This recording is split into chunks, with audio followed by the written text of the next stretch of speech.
Bismillahirrahmanirrahim. Assalamualaikum warahmatullahi wabarakatuh. Para sahabat-sahabatku semua sekalian, para sedulurku, semoga selalu senantiasa dalam lindungan Allah Subhanahu wa ta'ala. Semoga diberikan usia yang panjang, semoga diberikan rezeki yang melimpah, semoga selalu senantiasa diberikan keberkahan oleh Allah Sang Raja Manusia.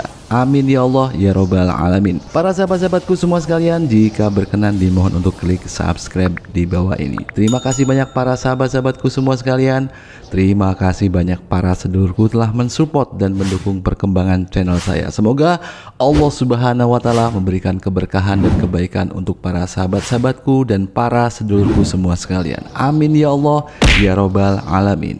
Bismillahirrahmanirrahim.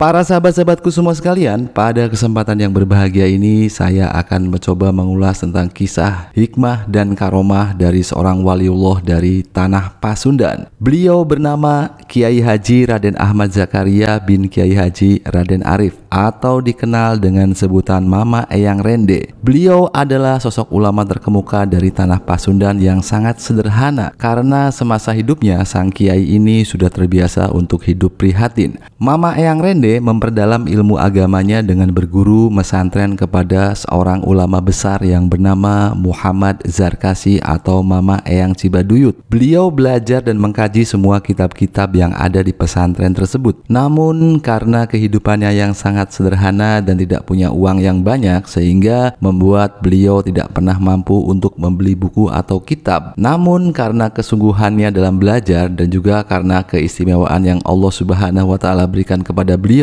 sehingga beliau mampu menghafal semua kitab-kitab yang dipelajarinya. Bahkan Mama Eyang Rende juga fasih dalam berbahasa Arab dan menghafal semua kitab-kitabnya, yaitu kitab-kitab dari semua mazhab, baik itu mazhab Imam Syafi'i, mazhab Imam Maliki, mazhab Imam Hambali, dan juga mazhab Imam Hanafi telah beliau pelajari dengan baik. Setelah beliau belajar di pesantren yang diasuh oleh Mama Cibaduyut, kemudian Mama Rende bermukim di Cibabat Cikalongwetan untuk menyebarkan atau mensyiarkan agama Islam dan mengamalkan ilmunya yang telah dipelajari. Maka beliau kemudian mengajar di pesantren Mama Ajengan Sepuh Cibabat dengan bergelar Ajengan Anom Cibabat. Banyak sekali para ulama dan kiai yang mengaji kepada beliau dari berbagai daerah, hingga muridnya sangat banyak sekali tersebar di Jawa Barat dan di seluruh Indonesia. Kemudian Mama Eyang Rende berangkat menunaikan ibadah haji di Tanah Suci Mekah, sekaligus mengaji memperdalam ilmu agama Islamnya kepada tokoh-tokoh ulama yang berada di sana dengan cara bermukim di Tanah Suci Mekah sekitar 10 tahun. Bahkan karena ketinggian ilmunya, beliau juga pernah mengajar di Masjidil Haram. Kemudian beliau kembali pulang ke kampung halamannya, yaitu di Tanah Jawa, untuk mensyiarkan agama Islam di Tanah Pasundan dan mengamalkan ilmunya di daerah Cikalongwetan, lalu menetap di Kampung Rende sampai beliau wafat pada tahun 1939 Masehi di usianya yang sekitar 97 tahun. Kiai Haji Raden Ahmad Zakaria atau dikenal dengan Mama Eyang Rende hidup dengan tawadu dan sederhana. Bahkan beliau sering memakai pakaian yang sangat-sangat sederhana sekali, atau bahkan sudah tidak layak pakai atau compang-camping, sehingga terkadang beliau dianggap orang yang tidak berilmu. Padahal sang waliullah yang satu ini berilmu sangat tinggi dan memiliki banyak sekali karomah yang dianugerahkan oleh Allah Subhanahu wa ta'ala kepadanya. Berikut saya rangkum kisah ajaib atau karomah yang dimiliki oleh Kiai Haji Raden Ahmad Zakaria atau dikenal dengan Mama Eyang Rende. Karomah yang pertama, menjinakkan dan menunggangi harimau. Kisah ini diceritakan oleh Kiai Haji Muhyiddin Abdul Qadir Al-Manafi MA dan juga pernah dikisahkan oleh salah satu keturunan Mama Eyang Rende yang bernama Sayyid Saif Alwi bin Muhammad Misbah bin Muhammad Ali Hasan bin Syekh Ahmad Zakaria Asmad Khan Ba'alawi atau Mama Eyang Rende. Dikisahkan ada salah seorang murid dari Mama Eyang Rende yang bernama Tubagus Muhammad Mansur, yang mana ia memiliki peternakan sapi yang sangat banyak sekali. Mama Eyang Rende biasa memanggil muridnya ini dengan panggilan Ajengan Mansur. Mungkin ini adalah salah satu doa dan harapan dari sang guru kepada muridnya agar suatu saat nanti muridnya ini bisa menjadi ajengan atau seorang ulama besar. Pada suatu hari Mama Eyang Rende datang ke peternakan sapi milik Tubagus Muhammad Mansur. Lalu beliau kemudian berkata, "Ajengan, Mama mau meminjam sapi." Lalu dijawab oleh muridnya ini, "Oh iya Mak, mangga silahkan. Mau meminjam berapa sapi? Silahkan, saya ada banyak sapi yang bagus-bagus dan juga gemuk-gemuk." "Enggak banyak-banyak, cukup satu saja Ajengan," kata Mama Rende.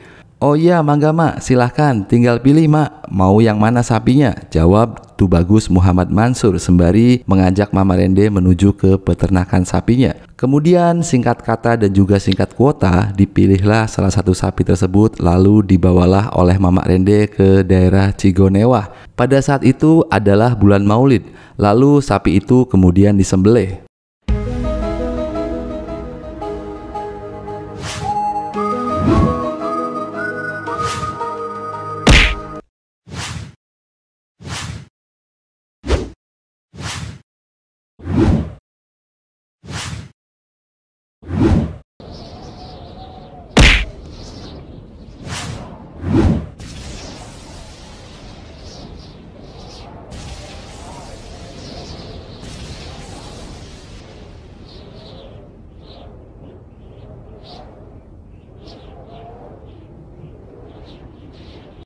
Setelah sapi itu disembelih, kemudian dikumpulkanlah semua tetangga yang ada di sana sembari beliau berkata, "Hayu, korban, korban, korban, siapa yang mau daging korban?" Pucuk dicinta, ulam pun tiba. Para tetangga begitu senang dan antusias mendengar kabar tersebut. Lalu berbondong-bondong mereka datang. Ada yang mengambil daging itu 1 kilo, ada yang mengambil daging itu 2 kilo.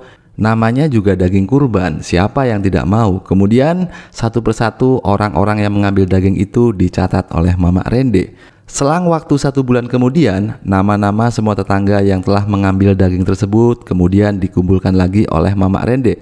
Sembari beliau berkata, "Bayar ke aing," atau "sini bayar ke saya." Tentunya hal tersebut membuat para tetangganya menjadi bingung. Lalu mereka kemudian berkata, "Loh Mak, kenapa kami harus membayar? Katanya waktu itu Mama yang berkata sendiri bahwa itu adalah daging kurban. Lantas kenapa kami harus membayarnya, Mak?" tanya para tetangga. Kemudian dengan santai Mama Rende lalu menjawab, "Nah, begini nih ciri-ciri orang yang tidak mengaji. Mana ada kurban di bulan Maulud? Hayo sini pada bayar."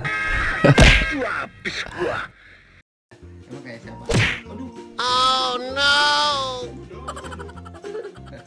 Akhirnya dengan tersenyum-senyum sendiri dan geleng-geleng kepala, kemudian para tetangganya lalu membayar daging tersebut. Ada yang mengambil 2 kilo, maka mereka harus membayar seharga 2 kilo daging sapi. Yang mengambil 1 kilo, mereka juga harus membayar seharga 1 kilo daging sapi. Mereka kemudian menyesal yang mengambil banyak daging karena mereka harus membayar lebih banyak lagi. Semua tetangga akhirnya membayar, namun yang anehnya uang tersebut tidak juga dibayarkan kepada muridnya, yaitu Tubagus Muhammad Mansur, yang mana akadnya Mama Rende yaitu berhutang sapi kepadanya. Ditunggu-tunggu sehari 2 hari, namun Mama Rende belum juga membayar hutangnya. Akhirnya setelah seminggu kemudian, lalu Tubagus Muhammad Mansur memberanikan diri berencana untuk menagih hutang kepada gurunya ini. Maka datanglah Tubagus Muhammad Mansur ke rumah Mama Rende. Dan pada saat itu sekitar waktu duhur, lalu mereka kemudian mengobrol, berbincang-bincang ke sana ke sini.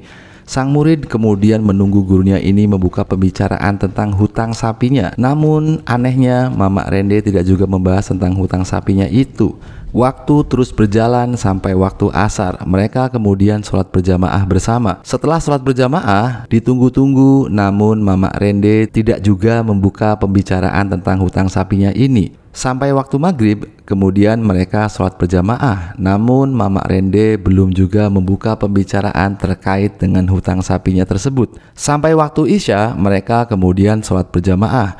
Dan ditunggu-tunggu, namun Mamak Rende tidak juga membuka pembicaraan tentang hutang sapinya tersebut. Hingga waktu kemudian menjadi malam, yaitu sekitar jam 10 malam. Lalu Mamak Eyang Rende bertanya kepada muridnya ini, ajengan ini mau pulang atau mau menginap? Lalu Tubagus Muhammad Mansur kemudian menjawab, saya mau pulang mak. Ya sudah silakan atuh, jawab Mamak Rende. Ternyata Mamak Rende belum juga membuka pembicaraan tentang hutang sapinya tersebut. Kemudian dengan memberanikan diri, Tubagus Muhammad Mansur lalu berkata, punten mak, saya kesini sebenarnya ada keperluan. Oh ya silakan, ada keperluan apa? Tanya Mamak Rende. Kemudian Tubagus Muhammad Mansur berkata, punten, Mamak Rende kan dulu pernah meminjam sapi kepada saya. Akadnya kan meminjam atau berhutang, maka mau bayar atau tidak. Apabila Mamak tidak sanggup membayarnya, maka akadnya oleh saya akan saya ubah, yaitu akan saya ikhlaskan saja untuk Mamak. Dan apabila Mamak masih membutuhkan sapi lagi dan mau meminta sapi lagi, mangga, saya masih memiliki banyak sapi, ucap Tubagus Muhammad Mansur. Lalu Mamak Rende menjawab, oh iya, saya berhutang sapi. Akadnya saya hutang sapi, ya tetap sesuai akad awal, yaitu saya berhutang sapi dan saya akan membayar. Kemudian Tubagus Muhammad Mansur bertanya lagi, punten mak, kapan kira-kira Mamak bisa membayarnya? Mamak Rende kemudian terdiam sejenak, lalu ia berkata, nanti dulu. Gimana jika saya membayarnya dengan hewan peliharaan lagi saja, yang bisa untuk menjaga rumah, yang bisa untuk ajengan tunggangi berjalan-jalan kemana-mana pun bisa dengan menaiki tunggangan tersebut. Tubagus Muhammad Mansur kemudian berpikir, dalam hatinya ia berkata, wah asik nih, sepertinya mau dibayarkan dengan kuda atau sapi atau kerbau. Bisa buat jalan-jalan naik kuda nih, ucap sang murid ini di dalam hatinya. Lalu ia kemudian berkata, mangga mak, terserah Mamak saja, nggak apa-apa dibayarkan dengan cara ditukarkan dengan hewan itu saja. Kapan kira-kira Mamak mau membayarkannya? Ya sudah, sekarang saja dibayarkan dengan itu saja ya. Silahkan ambil saja, itu ada di luar, ucap Mamak Rende. Wah siap mak, mangga mak. Dengan bersenang hati, kemudian Tubagus Muhammad Mansur bergegas keluar untuk mengambil hewan yang dimaksud. Namun setelah sampai di luar rumah, tiba-tiba saja Tubagus Muhammad Mansur merasa kaget bukan kepalang. Seluruh tubuhnya menjadi gemetar ketakutan. Ternyata di luar sudah ada harimau sebesar sapi yang lehernya telah diikat oleh tali seperti domba yang ditalikan ke patok kayu yang kecil. Namun yang anehnya, harimau itu terlihat begitu jinak seperti seekor domba. Lalu Tubagus Muhammad Mansur bertanya, Mamak dapat harimau itu dari mana? Dari hutan, jawab Mamak Rende. Kapan Mamak menangkap harimau itu dari hutan? Karena tadi siang dan tadi sore kan tidak ada, tanya sang murid dengan rasa penasaran. Barusan, jawab Mamak Rende singkat. Masya Allah, luar biasa sekali karomah dari Mamak Rende ini. Sejak tadi siang dan juga tadi sore sampai dengan malam, ia bersama muridnya terus menerus. Lantas bagaimana bisa ia menangkap harimau dari hutan dengan sekejap mata? Namun ini adalah hal yang nyata, sebuah keistimewaan yang Allah Subhanahu wa Ta'ala berikan kepada beliau. Di tengah keheranannya, kemudian Mamak Rende berkata lagi, jadi gimana? Mau tidak dibayarkan dengan itu?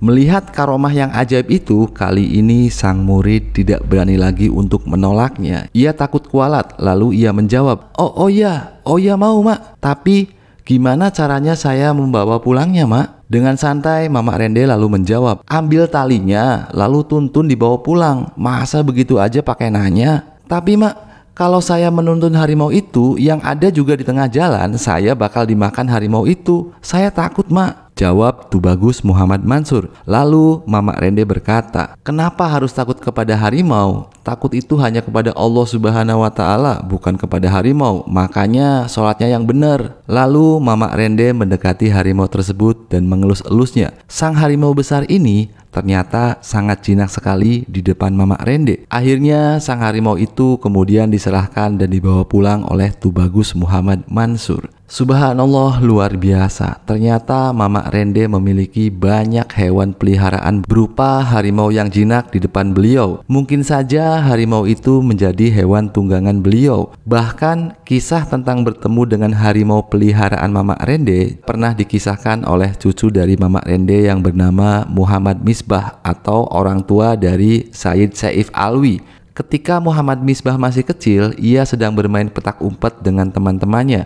Pada saat ia sedang bersembunyi, tiba-tiba di sebelahnya ada seekor harimau yang begitu jinak dengan cucu dari Mamak Rende tersebut. Subhanallah, luar biasa sekali.